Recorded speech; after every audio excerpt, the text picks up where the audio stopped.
Akkam jirtu kabajamtootaa fi jaallatamtoota hiriyoota koo karaa tiiktookii, karaa feesbuukii akkasumas illee karaa yuutuubii wal beeknuuf guyyaa irraa kana mata duree baay'ee barbaachisoo fi murteessoo ta'e tokkoon isiniif qabadhee dhiyaadhe.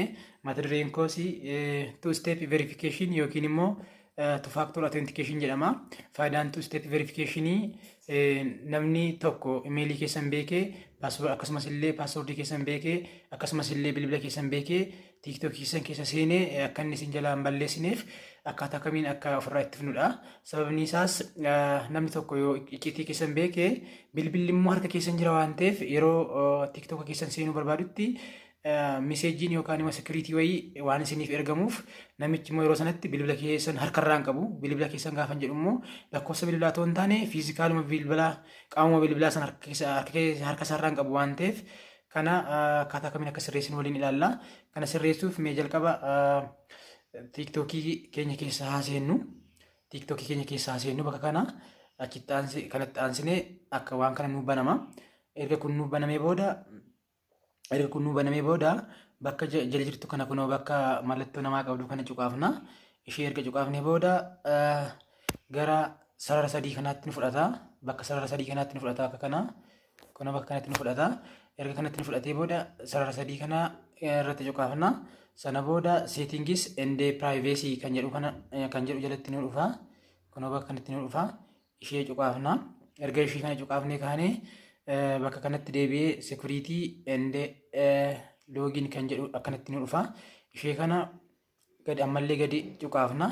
Erga kana cuqaafnee booda kunoo bakka kanatti two step verification kan jedhu kunoo akkanatti nu dhufa. Amma of ta'ee jira. Mee walumaan ongoonee haa ilaallu jechuudha. Ongoonee haa ilaallu. Akka carraa ta'ee ani amma bakka kanatti TikTokiin kun kan baname lakkoofsa bilbilaan otoo hin taane imeelii waan ta'eef lakkoofsa bilbilaallee itti dabalee ni konneekti gochuun barbaada. Na barbaachisa waan ta'eef.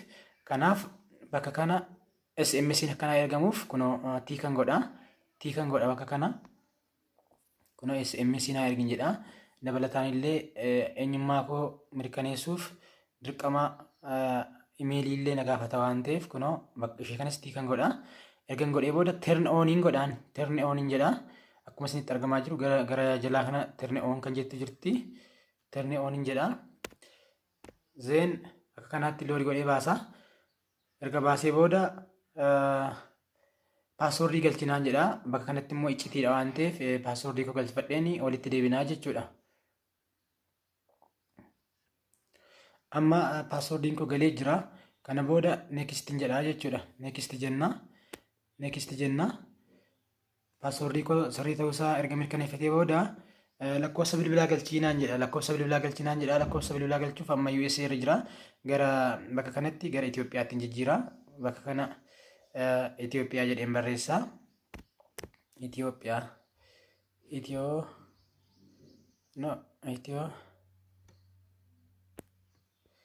Itoophiyaa searchiin godha. Kunoo bakka kana koodiin Itoophiyaa dhufti. Amma bakka kana lakkoofsa bilbilaan galchaa. Ammas iccitiidha waan ta'eef bakka kana ergaan galchee boodan walitti deebinaa jechuudha. Hayyee amma deebineerraa gamatti bakka duraanitti bilbila keenyaa fi imeelii keenya eenyummaa keenya erga mirkaneeffannee booda sekuriitiin dijiitii 6 moobaayilii keenya irra argama. Erga sana mirkaneeffannee booda bakka kanatti nu deebisee nu fida. Achii booda amma kuni lakkoofsa bilbilaa kooti. Kan itti aanee jiru kun immoo imeelii kooti. Sana booda lamaan kana on gochuu qabna jechuudha. On goona jechuudha. On goona. Kunoo turn on kan jettu jala kana jirti. Ishee irratti kilik goona yookaan gadi cuqaafna.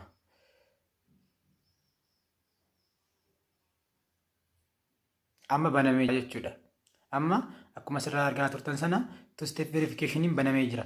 Deebisnee cufuuf immoo ammas kunoo bakka kana turn off kan jettu jirti bakka kana. Kunoo ishee kana turn off goonaa jechuudha. Turn off goonaa. Kana amma fakkeenyaaf turn off gochuu yoo barbaade irratti an cuqaasaa. Yeroon cuqaasu kunoo na gaafata cufuu barbaaddaa jedhee na gaafata cufuun barbaadeen jedhaan turn off hin godhe. Gonaa godhiin jedhe. Amma kana booda amma eenyummaa koo naa mirkaneessuuf yookaan immoo ana ta'uu baruuf nama biraati immoo nama biraa miti jedhee na mirkaneessuuf na mirkaneessuuf paaswordii galchinaan jedha. Kanaaf paaswordii kanammoo galcheeni walitti deebinaa jechuudha. Asuma irratti na eegaa galcheen walitti deebina. Amma deebi'een jira. Paaswordii koo galfadheen jira. Kana booda loogiin jechuu qofaadha jechuudha.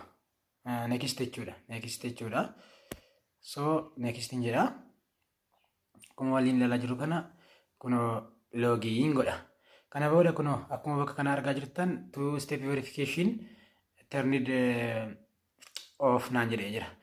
Haa ta'u malee ani amma 2 step verification kana on gochuun barbaada waan ta'eef irra deebi'een on godhadheen kaawwadhaa jechuudha. Turn on. Mee amma gamatti 2 step verification galfanne irraa mee TikTok keenya log out goone akka haaratti seenuu yaallu. Mee nan seenamma log out godheen jira akka haaratti seenuu fan deema login godhe. So nan bana ergan banii booda bakka kana amma sign up godhinaan login godhinaan jedha. Kunoo bakka kanan tuqaa ergan tuqee ka'ee booda yoon barbaade bakka kanatti amma lakkoofsa bilbilaatiin seenuu nan danda'a. Lakkoofsa bilbilaa kan walitti dheeraa waan ta'eef inni beeka. Yoommoo kun nan barbaachisa immoo imeelii yookaan yuuzarneemiitiin seenuu nan danda'a. Imeeliin immoo isa kam yoo ta'e isa duraan itti konneektii gootan sanadha bakka kanatti jechuudha. Inni sadaffaan immoo oorii qaba waan ta'eef bakka kanatti imeel oor yuuzarneem jedha waan ta'eef tiiktookii isa irraatii isa yuuzarneem jedhu sana fayyadamuu dandeessu. Ani amma sekuriitiif jecha sanan fayyadamuu yaalaa jechuudha. Kanaaf yuuzarneemiin koo akkuma isin tiiktookii warra argitan yuuzarneemiin koo Tolasaa 5 sanan barreessaa. Paaswordiin immoo icciitiidha waan ta'eef barreessee walitti deebiina. Amma egaa yuuzarneemiis galchinee akkasumas paaswordiis galchinee walitti deebineerra. Kanaaf loogiin jennaa jechuudha. Amma tekstiin sekuriitii dijiitii jaa qabdu amma dhufutti seenuu hin dandeenyu. Kanaaf amma yeroo dhufu ilaala sekendii gadi lakkaa jira sekendiin lakkaa jira. Yaa kuni ni dhufa. Dhufee jira jechuudha amma. Kanaaf 46 agarsiisu irra turellee garuu 46 68 16 46 68 16 kanaaf next jennaa jechuudha.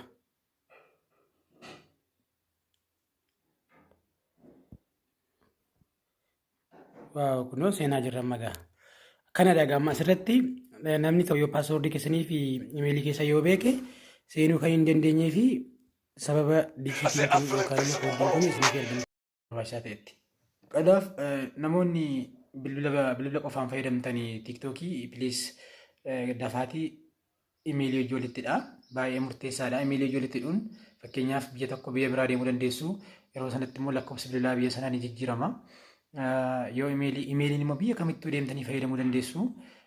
Yoo biyya biraa jijjiirrattan illee lakkoofsa biyya biraa sanatti haaluma salphaan jijjiiruu dandeessu waan ta'eef dirqama imeeliitiin banachuu qabdu yookaan immoo walitti hidhuu qabdu. Isas immoo akkaataa kamiin akka walitti hidhani jalqaba bilbilaan bantanitti yoo ta'e akkaataa kamiin akka walitti hidhan isteeppii biraatiin walitti agarsiisuu dandeenya. Ammaaf nagaa ta'a wal argaan mana tokko faamilii haa ta'u. Baay'ee.